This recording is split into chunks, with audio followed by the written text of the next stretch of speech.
जहां चाहो कब्जा कर लो, जिसकी लाठी उसकी भैंस। इसान कदीमा की एक साइट की उन लोगों के सामने क्या अहमियत है जो कब्जा करते हैं। आप चीजों को तब बचाते हैं या तब तहफ़्फ़ुज़ फराहम करते हैं जब आप उसकी अहमियत को जानते हो, मगर यहाँ ऐसा कुछ नहीं है। जब इसान कदीमा के महकमा एक अहम साइट की हुदूद वाज़े करते हुए इसे महफूज मकाम नहीं बना सकती तो आम लोगों से क्या शिकायत की जाए, और जिनमें तेदेव, जरिंदो, लिंगीजी, बाजार और सिकिन नए शामिल हैं, इस मलीर के मरकजी बहाव में मिलते हैं।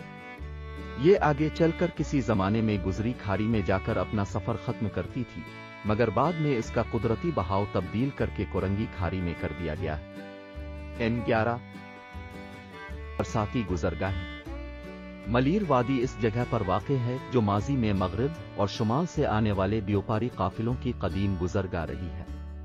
ईरान, मकरान और अफगानिस्तान के व्यापारी काफिलों की भी ये गुजरगाह रही, चूंकि समुद्री किनारे पर कायम इस जमाने की अहम बंदरगाहें जैसे बनभूर, ठट्टा, बीबल, लाड़ी और दूसरे बंदर इस तरफ थे, और गुजरात, कुछ, काठियोर, राजस्थान के लिए भी काफिलों को यहाँ से ही गुजरना पड़ता था, इसलिए इस वादी से इब्न जाविद का सिलसिला लगा रहता था।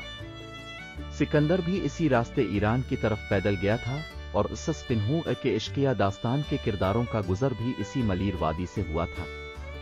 अगर तारीख के औराक पलटी तो मूखी मतिरात की दास्तान, जिसका एक सरा मोमिल रानो के इश्किया दास्तान से जाड़ा हुआ है, और जब मोमिल रानो की बेराख सह न सकी और खुद को आग के शोलों में भस्म कर दिया तो उसके पास काम करने वाली एक मुलाजिमा यहाँ निकली और कुलाल खाना खोला, जिसको चलाने वाली उसकी बेटी मूखी थी, जो मद शराब बनाने की कारीगर थी।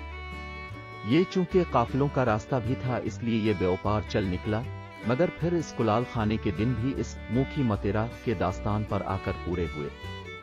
कभी वक्त मिला तो ये लोग दास्तान में आपको जरूर सुनाऊंगा। मलीर वादी के कदीम रास्तों से मुताल्लिक जब मैंने मुहक्किक गिल हसन कलमत्ती साहिब से पूछा तो जवाब बड़ी तफसील के साथ आया। वो कहते हैं कि ठट्टा और भंभोर से समंदर के किनारे किनारे एक कदीम रास्ता कोकुर्री, गिगेवट, वेज्जी, पिपर और बाकरान से होकर दुरी की तरफ जाता था। इसी रास्ते से एक रास्ता निकलता था जो मलीर की तरफ आता था, और मलीर से होता हुआ मेहरान, सफूरुन, गजेड़ो, लेकी से होता मनगू पीर पहुंचता, वहां से बंद मुराद से हैकर हुब से कच्छ मकरान तक चला जाता।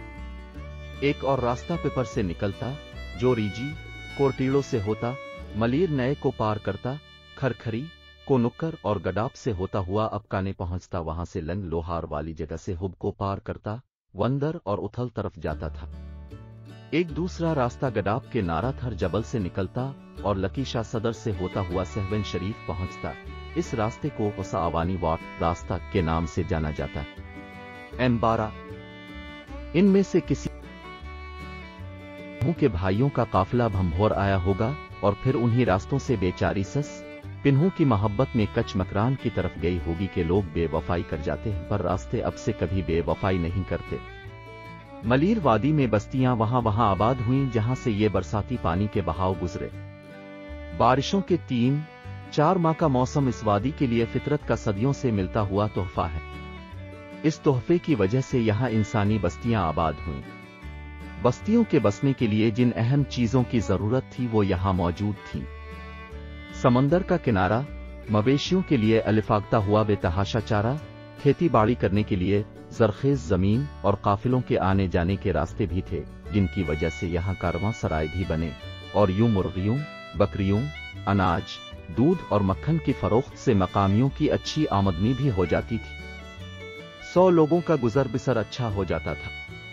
फिर जो डोबू, कराची के बंदर के वक्त जागे तो यहाँ की फसलों के लिए एक मार्केट ने जन्म लिया, और इसी तरह से ये खेतों की वादी बन गई। कलमत्ती साहिब लिखते हैं, इन किनारों पर लोगों ने अपने गांव बसाए और नदी के पानी और उसके आसपास कुनवें खोद कर खेत आबाद किए। इस तरह यहाँ खेतों की सूरत में हरियाली की चादर बिछ गई। इस हरियाली और शादाबी की वजह से इस पर मलीर का नाम पड़ गया, जो यकीनन इस पर जचता भी है। यहाँ की मशहूर गाय की नस्ल भी इसी नाम से मशहूर है। इसे मलीर रेड काव पुकारा जाता है। मलीर की इस लाल रंग की गाय की ये नस्ल जो देखने में खूबसूरत और दूध देने में लाजवाब है, वो फकत इसी मलीर वादी में पाई जाती है। उसकी खुराक तमर के पत्ते हैं। इस गाय की नस्ल के ऑस्ट्रेलिया में फार्म हैं, जहां उनकी अफजाश नस्ल का इंतजाम मौजूद है। ताहम वहां भी उसे मलीर की लाल सिंधी गाय कहा जाता है। M13 मौसम में ये बरसाती बहाव पानी से भरपूर होते हैं और गुजरी खलीज में जाकर समंदर में गिरते हैं। बारिश के बाद ये बहाव खत्म हो जाते हैं, मगर उनकी जमीन से पानी किसी भी वक्त आसानी से हासिल किया जा सकता है। यहाँ की जमीन में वाफिर मिकदार में मौजूद पानी को मुख्तलिफ तरीकों से हासिल करके इस पर बाजरे, जूट, सेओरगम, मकई, गिने की फसल के अलावा कई सरहा और इस जमीन पर अमरीकी और मिस्री कपास की जिन्सों की कामयाब फसल आगा थी, जिसके इनाम के तौर पर उसे बम्बे सरकार ने 500 रुपए भी दिए थे। 1868 में भी इसने अपने फार्म पर मियारी जिन्सों की शानदार फसल हासिल की थी, इसलिए 1869 में कराची में होने वाली सनती नुमाइश फेयर एंड एक्सिबिशन ऑफ 1869 में भी इसको इनामात मिले थे। मलीर की जमीन जरखेज है, यहाँ के कुनवों से पानी आसानी से हासिल किया जा सकता है, बल्कि यहाँ पानी 10 से 12 फुट की खुदाई के बाद आसानी से मिल जाता है। इस वक्त 1875 लोग यहाँ सब्जियां और मेवाजात कराची की मार्केट के लिए आगाती थे। इसके अलावा मानकजी फरमुजी नामी एक पारसी वो वाहिद बड़ा काश्तकार है जिसने मार्केट की मांग को जहन में रखकर कपास, सब्जियों, मेवाजात और दूसरे फसलों की नई जिन्स मुतारफ करवाई है। M14 अगर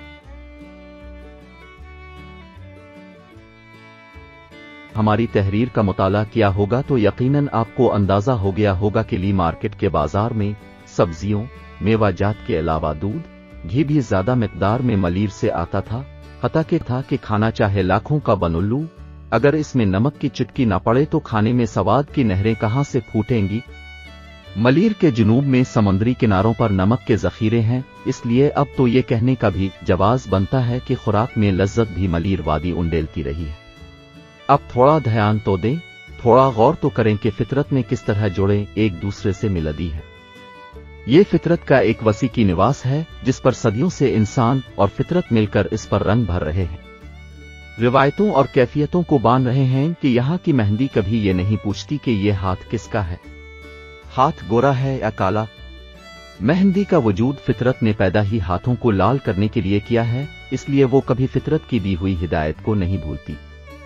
वो न कभी परिंदों की तरह सरहद देखती है, बस जहां चली गई बस अपना काम करती है। M14 भी नूह हररी इंसानों के लिए लिखते हैं कि ने कुछ तरक्की की है, तहत ताउन और जंग में कमी वाक़ई हुई है, लेकिन दूसरी तरफ जंगली हयात को हमने अबतर करके रख दिया है। मगर एक बेयकीनी की कैफियत हमारी रगों में बहती है। हम अपने आराम और तफरी की खातिर अपने हम असर हयात को उजाड़ रहे हैं। ये सब कुछ करने के बाद भी हमें सुकून नहीं है। गैर मुतमईन वजूद से ज्यादा क्या खतरनाक हो सकता है, जिसे ये मालूम ना हो कि वो क्या चाहता है। बिल्कुल यही कहानी इस मलीर वादी में भी दोहराई गई। मलीर वादी के वो शानदार दिन कब के गुजर गए हैं जिनका हम अभी जिक्र करके आए हैं कि यहाँ से पानी 10 से 13 फुट की खुदाई के बाद मिल जाता था, लेकिन अब 400 से 500 फुट की गहराई पर भी बड़ी मुश्किल से मिलता है। इतनी गहराई की वजह से पानी में 1000 से 1800 ppm नमकियात का इजाफा हुआ है। ये कैफियत दरसानो छन्नो, काटेवड़, गडाप और मलीर में इसलिए है कि यहाँ से बारिशों की उन गुजरगाहों से अंधाधुंध रेती बजरी उठाई गई है। M15 इस हवाले से कलमत्ती साहिब कहते हैं कि मलीर वादी में जो ये माहौलियाती बर्बादी आई है वो इंसान की लालच का नतीजा है। 30 बरस पहले यहाँ पानी 30 फुट तक की खुदाई करने पर मिल जाता था, मगर अब चूंकि हमें तरक्की करनी है, बड़ी इमारतें तामीर करनी है जिनको बीच कर पैसे कमाने हैं, लिहाजा रेती बजरी उठाई गई, बगैर ये सोचे कि एक कुदरती सीट अप को छेड़ने से क्या मनफी असरात मरतब हो सकते हैं। वैसे भी यहाँ कोई ये सोचने की जहमत करता भी नहीं है। बजरी और रेती उठाते रहने के बाइस जमीन की बालाई तह बर्बाद हो गई और पानी का जखीरा नीचे चला गया। लोग रेती बजरी तब तक निकालते रहे जब तक उनको मलती रही। जब रेती बजरी की तह अपने इख्तिताम को पहुंची तो कहानी खत्म हो गई। जमीन के अंदर जो मीठे पानी के जखीरे थे वो नीचे होते चले गए। ये एक नेचुरल फिनोमेना है। चुनांचे सारा निजाम जो चल रहा था उसको बर्बाद तो होना ही था। माहिरीन के मुताबिक उन बरसाती बहावों से 61 अरब क्यूबिक फुट रेती बजरी निकाली गई है। आप ये समझें कि मलीर वादी के फितरी लैंडस्केप को बर्बाद करके रख दिया गया है। प्रोफेसर मोहम्मद रजा मेदी की तहकीक और तज्जिये के मुताबिक यहाँ से जो रेती निकाली गई है, इसको दोबारा भरने के लिए हजारों बरस चाहिए। इसके बाद जाकर माहौलियात का बिगड़ा हुआ तवाज़ुन बहाल होगा। मलीर वादी की कहानी अभी बाकी है कि यहाँ के समुद्री किनारे पर जो कदीम जमाने से माहीगीरी हो रही है, इसके गुजरे जमाने और रवायात, उनके मछली पकड़ने के तरीके, लोक कहानियां और मलीर वादी में बने कई शानदार कदीम कब्रिस्तान, जिनको हम चौकंडी तर्ज के कब्रिस्तान के नाम से पुकारते हैं, इन सब की कदीम तारीख पर हम आने वाले वक्तों में जरूर बात करेंगे कि इस जिक्र के सवा मलीर वादी की कहानी में तशनीगी का उनसर रहेगा।